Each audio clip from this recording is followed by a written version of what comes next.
Hello friends. आपण आज या व्हिडिओमध्ये ट्रान्सफॉर्मर काय आहे ते बघणार आहोत. तर actually what is mean by transformer. Okay, हे बघा माझ्या हातामध्ये हा एक चार्जर आहे. तर आपण जनरली ट्रान्सफॉर्मरचं यूज बघतो. जेणेकरून आपण रस्त्याने पण चालत असताना जर आपण बघितलं तर आपण ज्याला साधारण भाषेत डीपी म्हणतो, म्हणजे तो ट्रान्सफॉर्मर आपला उभा असतो. तो ट्रान्सफॉर्मर इलेक्ट्रिसिटी स्टेप डाऊन करून 11 केव्ही टू 440, जो की आपल्या पूर्ण घरामध्ये त्याचा सप्लाय येतो आणि आपण त्या सप्लायनुसार आपल्या घरामधले लाईट असेल किंवा फॅन असेल ते चालतात. तर त्या ट्रान्सफॉर्मरचा ॲक्च्युअल यूज काय आहे आणि त्या संदर्भात आपण बघणार आहोत. तर first, what is the transformer? Transformer means trans the form, म्हणजे एक फॉर्ममधून दुसऱ्या फॉर्ममध्ये तो एनर्जी ट्रान्सफर करतो. आणि टेक्निकल भाषेत जर आपण विचार केला तर विदाउट चेंजिंग द फ्रिक्वेन्सी अशी त्याची डेफिनेशन आहे. तर हा ट्रान्सफॉर्मर आपण जर बघितलं तर हा एक generally it is the heart of electricity, ज्याला आपण ट्रान्सफॉर्मरला म्हणतो. कारण ट्रान्सफॉर्मरमुळे जे काही आपण आपल्या घरामध्ये सगळे लाईट्स वगैरे लागतात किंवा साधारण जे पण काही इलेक्ट्रिक रिलेटेड जे पण काही शक्य आहे त्याचा सगळा बेस काय आहे? ट्रान्सफॉर्मर आहे. जर आपण बघितलं तर हा एक चार्जर आहे. यामध्ये देखील ट्रान्सफॉर्मरचा यूज होतो, आपण जर असं म्हटलं तर काही हरकत नाही. कारण आपल्या घरामध्ये जी इलेक्ट्रिसिटी येते ती येते 440 व्होल्ट. आणि आपण जर याला बघितलं तर ती 440 व्होल्ट इलेक्ट्रिसिटी हा कन्वर्ट करतो. आणि इनपुट याच्यावर दिलेलं आहे, इनपुट 100 to 180 व्होल्ट. ओके. आणि त्याचे आउटपुट म्हणजे विदाऊट चेंजिंग फ्रिक्वेन्सी आपण ज्याला म्हणतो, फ्रिक्वेन्सी तर काही चेंज होत नाही, पण आउटपुट जर बघितलं आपण त्याचं 5 व्होल्ट मध्ये त्याचं आउटपुट आहे. ओके. इनपुट 1.1 एम्पेअर याच्यामध्ये दिलेलं आहे आणि आउटपुटची दिलेली त्यांनी 5 व्होल्ट किंवा 9 व्होल्ट. आणि जर करंटची रेटिंग जर आपण बघितली तर 3 एम्पियर करंट दिलेला आहे. ओके. तर असा हा एक चार्जर आहे. यामध्ये पण काय आहे? ट्रान्सफॉर्मर आहे असं आपण जर म्हटलं तरी काही हरकत नाही.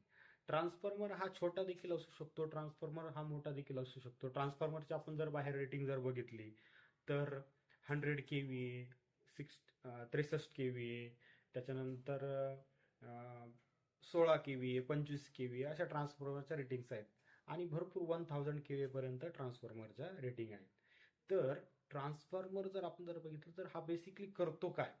तर याचं जर आपण बघितलं तर ट्रान्सफॉर्मर हा व्होल्टेजचं स्टेप अप किंवा स्टेप डाऊन मध्ये कन्व्हर्जन करतो. म्हणजे जिथे आपल्याला ट्रान्सफॉर्मर मध्ये आपल्याला जर जिथे व्होल्टेजची जास्त कॅपॅसिटी वाढवायची आहे आणि तर तिथे आपण त्याला स्टेप अप ट्रान्सफॉर्मर करतो, म्हणजे त्याला आपण स्टेप अप ट्रान्सफॉर्मर म्हणतो किंवा स्टेप डाऊन ट्रान्सफॉर्मर. ट्रान्सफॉर्मरचे भरपूर प्रकार पडतात.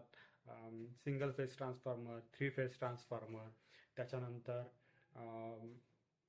आपण त्याला core type transformer, shell type, आपण ते डीपमध्ये पुढे बघणार आहोत. पण साधारण आपण आज यामध्ये की ॲक्च्युअल ट्रान्सफॉर्मर वर्क काय आहे किंवा ट्रान्सफॉर्मरचं आपण एक बेसिक स्ट्रक्चर बघणार आहोत. ओके. तर ह्या ट्रान्सफॉर्मरमुळे जे पण काही इलेक्ट्रिसिटीचं जे काही इलेक्ट्रिसिटी डिस्ट्रीब्यूट होते किंवा इलेक्ट्रिसिटीचं जे आपण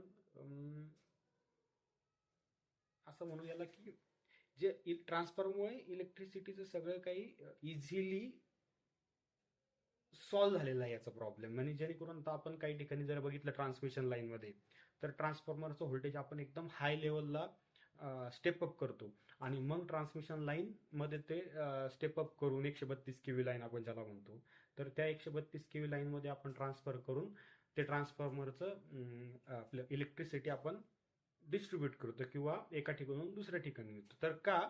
तर जास्त व्होल्टेज लेवलला आपल्याला इलेक्ट्रिसिटीचे लॉसेस कमी होतात, जेणेकरून आपण हाय व्होल्टेजमध्ये ट्रान्समिशन लाईन तिथे हे करत असतो. तर यामध्ये काय झालं की आपल्याला जिथे गरज आपल्याला जास्त व्होल्टेजची असते तिथे आपण स्टेप अप ट्रान्सफॉर्मर लावतो, जेणेकरून तो ट्रान्सफॉर्मर स्टेप अप करतो व्होल्टेज. आणि मग हाय व्होल्टेजला आपण ट्रान्समिशन लाईनने ती इलेक्ट्रिसिटी ट्रान्समिट करतो आणि जेणेकरून जिथे जिथे आपल्याला कमी लाईन लागते, जेणेकरून 11 केव्ही लाईन किंवा 440 व्होल्ट, तर त्या ठिकाणी आपण स्टेप डाऊन ट्रान्सफॉर्मर यूज करतो. आणि स्टेप डाऊन ट्रान्सफॉर्मर यूज करून आपण इलेक्ट्रिसिटी येते. तर आपल्या घरामध्ये जी इलेक्ट्रिसिटी येते ती 440 व्होल्ट आपण जी म्हणू शकतो एक स्टँडर्ड रेटेडनुसार. तर तो जो ट्रान्सफॉर्मर असतो आपल्या घरामध्ये येणारा, तो 63 केव्हीचा असू शकतो, तो 100 केव्हीचा असू शकतो, किंवा तो 200 केव्हीचा पण असू शकतो. तर आपण आज बघितलं की व्हॉट इज द ट्रान्सफॉर्मर, ह्या ट्रान्सफॉर्मरचं बेसिक फंक्शन काय आहे, आणि त्यानंतर हा आपण का यूज करतो. तर अशा प्रकारे आपण इलेक्ट्रिकलची सिरीज स्टार्ट करणार आहोत. तरी तुम्हाला काही आणखीन इलेक्ट्रिकलच्या रिलेटेड जर काही क्वेरीज असेल तर तुम्ही मला सांगा, जेणेकरून आपण त्यावर पुढचा व्हिडिओ बनवू.